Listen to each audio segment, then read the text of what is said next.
ታቡታ ታቆታላችሁ እኮ እናንተ ራሳችሁ በፍየል ዘመን ምናችሁ አትችልም እንደዛ። አሁን ይሄ ትልቅ አባባል ነው አይለኛ እውነቱን እኮ ነው ምን እንላለን እንትና ልጅ ምናምን ተብሎ የተጻፈ ጥቅስ አንበበ ልክ አይደለም። ግን እኮ ወንጌል የምንኖርባት መርሃችን ግን እንደምትል ታውቃላችሁ።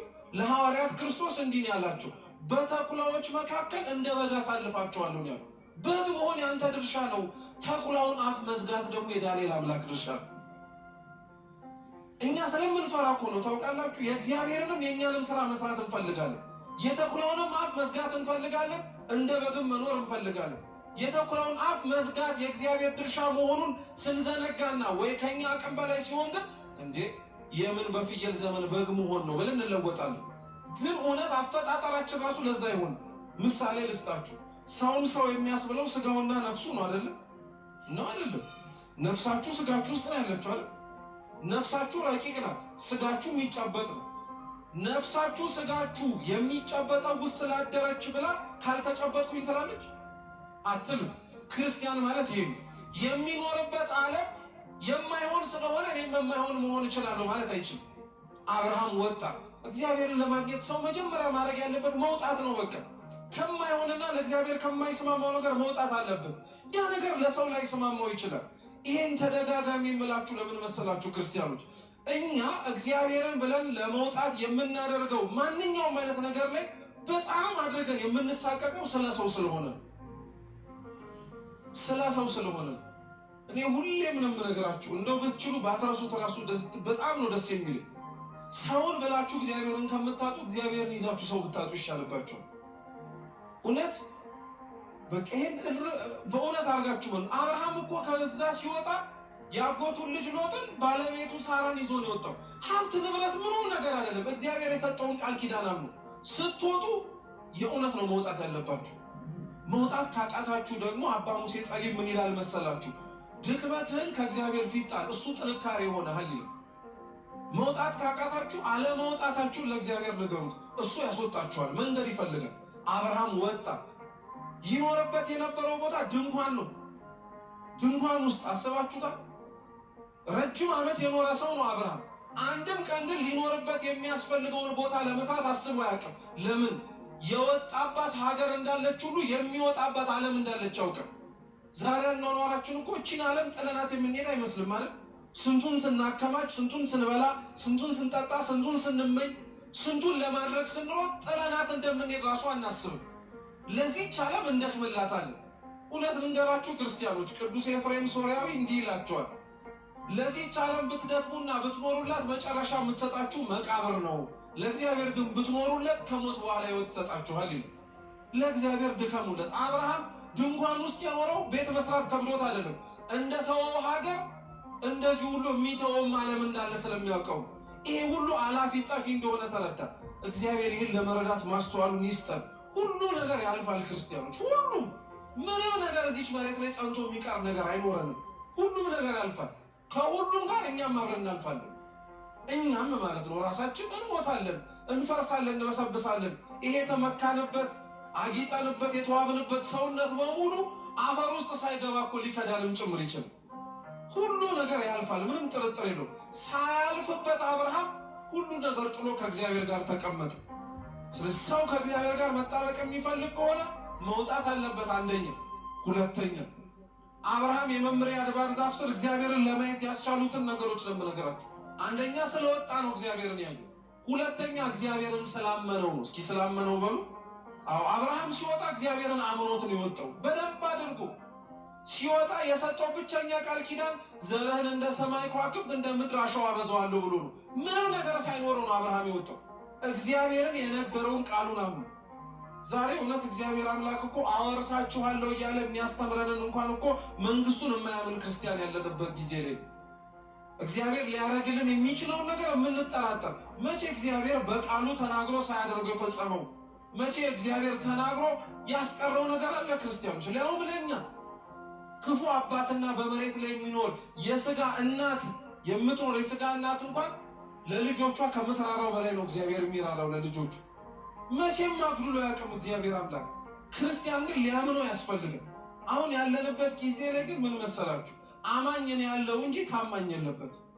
ሁላችን ሁላችንም አማኝ ነን በደንብ አድርገን ታማኝ ግን አይደለም እግዚአብሔርን ለምናምነው እምነትና አረጋቸዋለሁ ያላቸውን ነገሮች በሙሉ እናምናለን አዎ ያረጋዋል እንላለን ላመነው እምነትን ግን እንታመንለት ማለት ግን አንችልም ታማኝ አይደለም ምክንያቱም ሁሌም ልባችን እንደወላወለ ነው አንዴዛ አንዴዚህ ይላል ጥሎለት የወጣውን የካራንን ቦታ አንድም ቀን አብርሃም ሲመኝ ሰምታችሁ ታውቃላችሁ አያውቅም በፍጹም ተመኝቶትም አያውቅም ከእግዚአብሔር ጋር ማግኘትም ማጣትም ሁሉም ነገሩ ሆኖለታል በቃ አብርሃም እኛ እኮ የወጣንበትን ዓለም መልሰን እንመኘዋለን ያጣነውን ነገር ስለ እግዚአብሔር ብለን መልሰን እናማርረዋለን ሁለት የኛን ኗኗር በጣም ነው የሚገርማችሁ የደጋግ አባቶቻችንን ታሪክ ማወቅ የሚያስፈልገን ለዚህ አብርሃም ወጥቷል አብርሃም አምኗል ከዛ በኋላ ነው እግዚአብሔር አምላክ የታየው በዛች የድንኳን ቦታ ላይ ውጭ ሲቆም በቃ ሁሉ ነገር ትቶለት ሚስቱ ከውስጥ ናት እሱ ከውጭ ነው አንድም ሊቁ አምብሮስ ሲናገር ምን ይላል መሰላችሁ የአብርሃም ውጪ መሆን የሳራ ውስጥ መሆን ሌላ ምስጢር አለው ይላል የአብርሃም ውጪ መሆን ነፍሳችሁ ከዓለማዊ ነገር በሙሉ ተላቀቅ ለማለት ነው የሳራ ድንኳን ውስጥ መገኘት ደግሞ ስጋችሁ ግን መሬት ላይ ሊሆን ይችላል ብሎ ለማስተማር ነው ይላል ስጋችሁ እዚህ ቢሆንም ነፍሳችሁና ህሊናችሁ ግን እዚህ መሆን የለበትም የሁላችን ለዛ እኮ ነው በቤተ መቅደስ ውስጥ በመናደርጋቸው ሥርዓተ አምልኮች ውስጥ ይህንን ነገር ሊያቃጭሉ የሚችሉ ሥርዓተ ቅዳሴያችን ላይ ሲነገሩ ሰምታችኋል አይምሩ ሀበዘ ተቀውሙ የቆማችሁበትን ቦታ አስተውሉ መሬት መሆኑን ረስተነው አይደለም ቤተክርስቲያን መሆኑን ረስተነው አይደለም ስጋችን የቆመበትን ቦታ ዘንግተነው አይደለም ነፍሳችሁ የቆመችባት ቦታ ግን ለሰማያዊት ኢየሩሳሌም አምሳያ ናትና ወደ ላይ ውጡ ማለት እኮ ልቡናችሁ በሰማይ ይሁን ሐሳብህ ላይ ይሁን መሬት ላይ አታድርገው ይቅርብህ እየተባለ እኮ አብርሃምና ሳራ ይሄን ያስተማሩት አብርሃምም እየሮጠ ሄደ በዛ በመመሪያ አድባር ዛፍ ስር የተገለጡለትም ሶስት አረጋውያን እንግዶች ናቸው ብሎ ነው አምነሄዱ ምንድናቸው እንግዶች ናቸው ብሎ ነው የተከበሩ ሰዎች ናቸው ብሎ አይደለም እግዚአብሔር ነው ብሎ አይደለም ልዩ ፍጥረት ነው ብሎ አይደለም እንግዶች ናቸው ብሎ ሄዱ አይገርም እኛኮ ለምን መሰላችሁ የምንለው ሲጀመር እንግዳ ማለት መታረም ያለበትን ሌላ ነገር ልንገራችሁ እንግዳ ማለት ዘመድ ማለት አይደለም እንግዳ ማለት ጓደኛ ማለት አይደለም እንግዳ ማለት እኔም ማውቀው እናንተ የምታውቁት አይደለም እንግዳ ማለት የማታውቀው ሰው ክርስቶስ ዳግም ሲመጣ እንግዳ ሆኜ ተቀበለኸኛል ሲል ወገን ዘመድህን እኮ አይደለም የማታውቀው ሰው ሆኖ ነው የሚመጣው አብርሃም እነዚህን ሶስት አረጋውያን ከዚህ በፊት አይቷቸው አያውቅም እግዚአብሔርም አንተ ጋር ሲመጣ አይታው በማታውቀው መንገድ ሊመጣ ይችላል ማን ይጠብቀዋል ተመልከቱ ቅዱስ ጳውሎስ እግዚአብሔር ለምን መሰላችሁ ማአቱ አይመልስም ፍቅሩ ካልመለሰ የእግዚአብሔር ፍቅሩ ካልመለሰን ካላስተካከለን በፍጹም ማአቱ ሊመልሰን አይችልም እንዴት ብሎስ ጭምር ማአቱን ለመድነው እንደምታዩት ቁጣውንም ጎርፉንም በሽታውንም ወረሽኝንም ለመድነው ማአቱን አሁን ምናልባት አዲስ ሊሆንብን የሚችለው ለኛ ፍቅሩን እንደ አዲስ ልንቀምሰው ልናጣጥመው የሚያስፈልገን ነገር እሱ ነው ሊያክመንም ሊያረመንም ሊያስተካክለንም የሚችለው ነገር በፍጹም ጳውሎስ በጠበቀው አላገኘው እንደ እንግዳ ያገኘው ናትናኤልንም ተመልከቱት እንደ እንግዳ የሆነበት ከናዝሬት መልካም ነገር ሊወጣ ይችላልን ብሎ ነው የጠየቀው ያልኳችሁ እውነት ነው ናዝሬት የድሆች ከተማ ናት ድሆች ከሆኑት ባለጸጋ ሰዎች ከሚገፏቸው ሌላውን ሰው ሊያቀርብ የሚችል ሰው ሊወጣ ይችላልን ብሎ ጠየቀ ያልተጠበቀ ነገር አብርሃምም ያልተጠበቀ ነገር ነው ያደረገለት እግዚአብሔር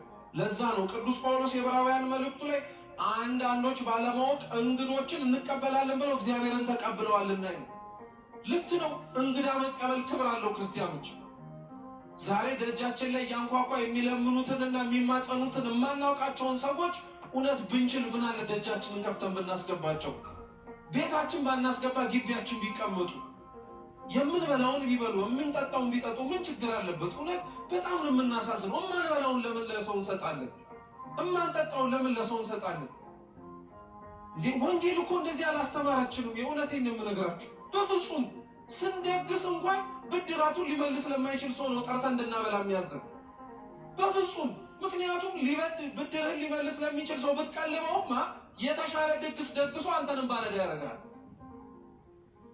ድሆችን ግን ብታበላቸው ሰጥተው ሊሄዱት የሚችሉት አንድ ያለቻቸው ሀብት የክርስቶስ ስም እግዚአብሔር ነው እግዚአብሔር ይስጥ ይላሉ። ማን ይስጥ? እግዚአብሔር ይስጥ። እውነት ይሄ እኮ ወንጌል ተኑሯል። ደግሞ የሐዋርያት ሥራ ነው። ጥቂቶች አትለፉኝ ያላችሁን ገንዘብ ስጡኝ አሉ።